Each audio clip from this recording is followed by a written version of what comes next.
A evolução fonética afeta todas as línguas humanas e é similar pelo planeta todo, o que facilita a reconstrução das relações evolutivas entre elas e o descobrimento de famílias de línguas. Mas existe um fenômeno de evolução fonética que nem sempre é tão fácil de compreender e reconstruir: a metátese. Podemos definir metátese como a reordenação de segmentos numa palavra. Isso geralmente se refere aos fonemas, mas podem ser outros tipos de segmentos também, como sílabas inteiras. Existem muitos casos de metátese que ocorrem atualmente no português. A palavra tábua, por exemplo, é por muitos pronunciada como tauba. Como vemos, os fonemas U e B trocaram de lugar. Por que isso acontece? Bem, diferente de outros tipos de evolução fonética que já apresentei aqui, a metátese nem sempre tem uma causa facilmente reconhecível. De fato, ela às vezes ocorre de forma esporádica, sem seguir uma regra aplicável a todas as palavras. Mas padrões regulares também ocorrem de vez em quando. A metátese pode ocorrer em segmentos que são adjacentes ou não. Ou seja, os dois segmentos que trocam de lugar podem estar lado a lado ou outros segmentos podem estar entre eles. Casos com segmentos adjacentes são de longe mais comuns que os de segmentos mais distantes. Vamos começar vendo esses tipos então. Mais precisamente casos de metátese entre consoantes, que é o tipo mais comum de todos. Nesse caso, o que ocorre é que duas consoantes trocam de lugar numa palavra. Um exemplo de metátese regular ocorreu durante a evolução do persa antigo para o persa moderno. O persa antigo possuía várias palavras que terminavam em vogais, e essas vogais foram perdidas por elisão. Como consequência, consoantes que antes eram o ataque da sílaba com a vogal perdida passaram a ser parte da coda da sílaba anterior. Como eu apresentei no meu vídeo de fonotática, as línguas gostam de manter consoantes de sonoridade mais elevada mais próximas do núcleo.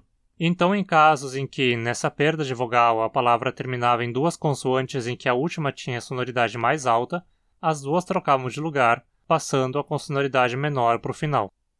Em outros casos, as duas consoantes se mantiveram na posição original. Aqui, então, temos um caso de metátese regular e causada por questões fonotáticas.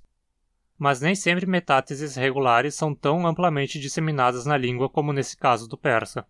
Em feroês, por exemplo, metátese é praticamente restrita a um único tipo de situação. Quando uma sequência SK, SK é seguida diretamente por um T, o S e o K trocam de posição.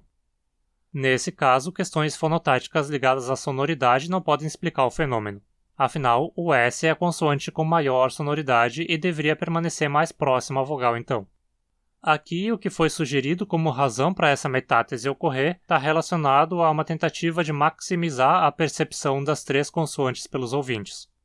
Quando pronunciamos uma sequência SKT, SKT, FESKT, RASKT, o K se torna pouco perceptível por sua posição entre duas consoantes, onde a seguinte também é uma oclusiva. SKT, SKT. Quando ele troca de lugar com o S, a sua pronúncia fica mais marcada, pois ele é liberado numa fricativa. Kst, kst.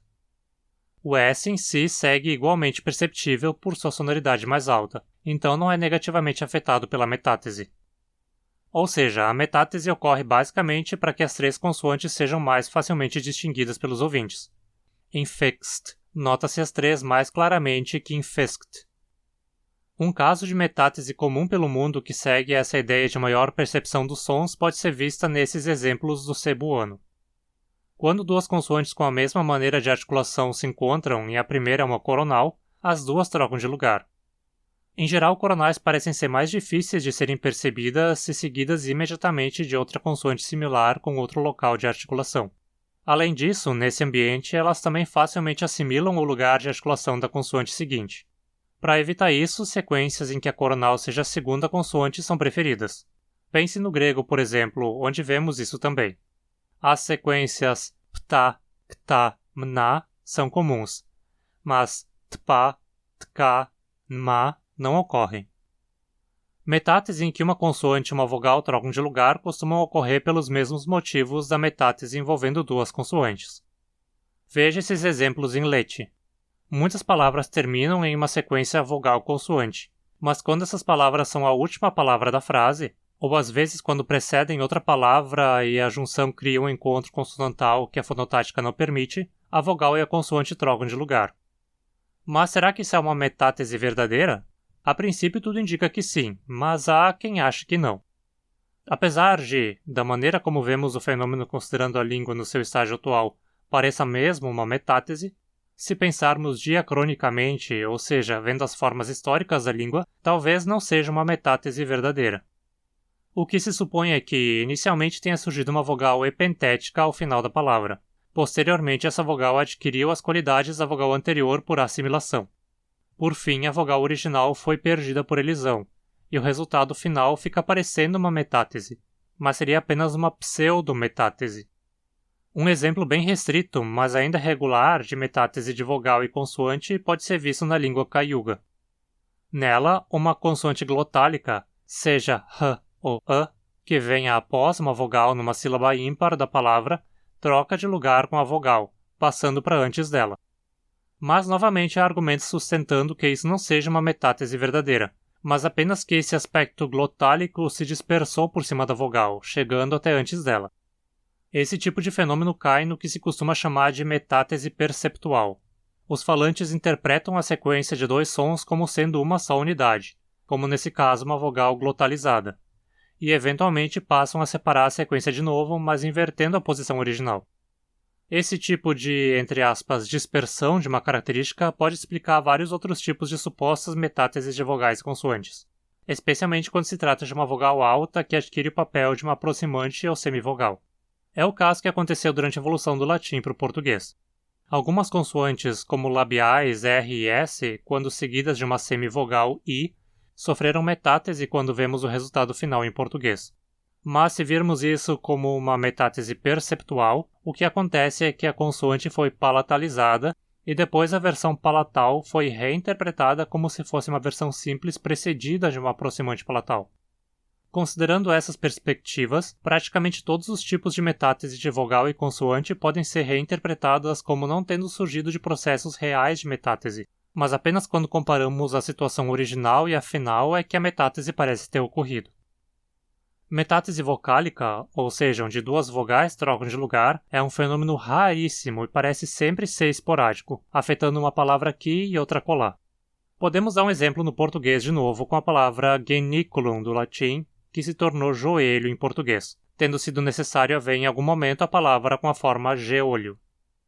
Aqui a razão de ter ocorrido a metátese de geolho para joelho foi provavelmente simplesmente o fato de a sequência OE ser mais comum do que a sequência EO, levando a troca por comparação com outras palavras. Vamos falar um pouco agora de casos de metátese não adjacente, quando dois segmentos que não ficam lado a lado trocam de lugar. Temos vários exemplos disso acontecendo na evolução do latim para o português de novo, especialmente relacionados com a troca das consoantes L e R de posição. Exemplos clássicos são parábola se tornando palavra e miraculum se tornando milagre. Inclusive eu tenho um vídeo aqui no canal só falando sobre a origem da palavra palavra. Confere lá depois. E se você tem interesse em línguas e linguística em seus mais variados aspectos, se inscreve no canal. A razão exata de uma metátese como essa representada aqui não é bem definida, mas uma sugestão é de que ela foi induzida por um caso parecido da evolução de joelho a partir de geolho.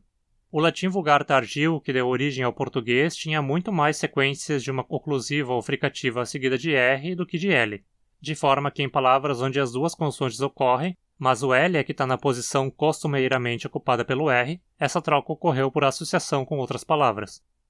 Outra palavra em que a metátese ocorreu exatamente nesse mesmo contexto pode ser vista no espanhol, onde o latim periculum se tornou peligro. Outro tipo de metátese comum a longas distâncias é o que se chama de deslocamento. Diferente dos outros casos que vimos até aqui, no deslocamento apenas uma consoante muda de lugar na palavra.